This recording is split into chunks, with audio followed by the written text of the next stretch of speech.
Welcome to UTV. స్థానిక ఎన్నికలు కాంగ్రెస్ సర్కారుకు ఛాలెంజింగ్గా మారాయి. ఓవైపు మెజార్టీ స్థానాల్లో గెలుపు, మరోవైపు రిజర్వేషన్ పెంపు. ప్రస్తుతం రేవంత్ ప్రభుత్వం రిజర్వేషన్లపై ఫోకస్ పెట్టింది.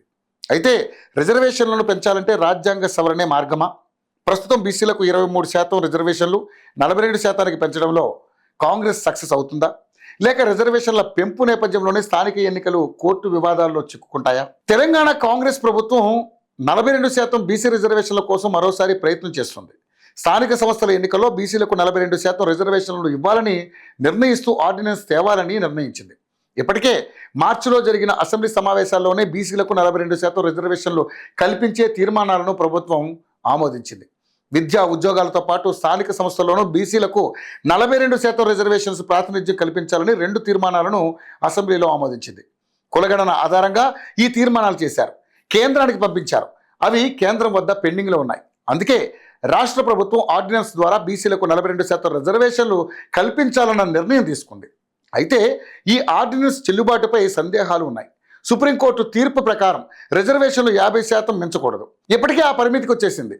ఎవరికి రిజర్వేషన్లు పెంచాలన్నా రాజ్యాంగంలోని 9వ షెడ్యూల్లో చేర్పించుకోవాల్సి ఉంటుంది. దేశమంతా రిజర్వేషన్ల పోరాటాలు నడుస్తున్న సమయంలో ఏ ఒక్కరికి ఇలాంటి అవకాశం ఇచ్చినా మరిన్ని ఉద్యమాలకు ప్రేరణ అవుతుందని కేంద్రం తొక్కి పెట్టేస్తుంది.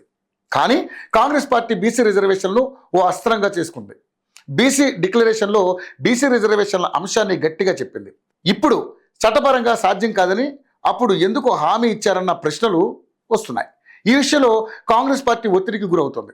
మరోవైపు స్థానిక ఎన్నికలను నిర్వహించక తప్పని పరిస్థితి ఏర్పడుతుంది. కోర్టు కూడా 3 నెలల గడువు ఇచ్చింది. నెలలో రిజర్వేషన్లు ఖరారు చేయమని ఆదేశించింది. ఎంత శాతం అని కాదు, ఏ స్థానాలు ఎవరెవరికి అన్నది మాత్రమే. ప్రస్తుతం ఇప్పటి వరకు 23% వరకే రిజర్వేషన్లు ఉండేవి. గతంలో 42% రిజర్వేషన్లు అమలు చేశారు. కానీ సుప్రీంకోర్టుకు ప్రత్యేక హామీ ఇచ్చి అమలు చేశారు. తర్వాత ఆ అవకాశం లేకుండా పోయింది. బీఆర్ఎస్ హయాంలో 23% బీసీ రిజర్వేషన్లతోనే స్థానిక సంస్థల ఎన్నికలు జరిగాయి. ఇప్పుడు పెంచాలని ప్రభుత్వం ప్రయత్నిస్తుంది. బీసీ రిజర్వేషన్ల పెంపుకు అనుగుణంగా రాష్ట్రంలో అమల్లో ఉన్న పంచాయతీరాజ్ చట్టం 2018 సవరణకు మంత్రివర్గం ఆమోదం తెలిపింది. త్వరలోనే ఈ చట్టంలో చేయాల్సిన సవరణలకు అవసరమైన చర్యలు చేపడతామని చెబుతోంది. అది జరగాలంటే కేంద్రం అనుమతి ఉండాలి.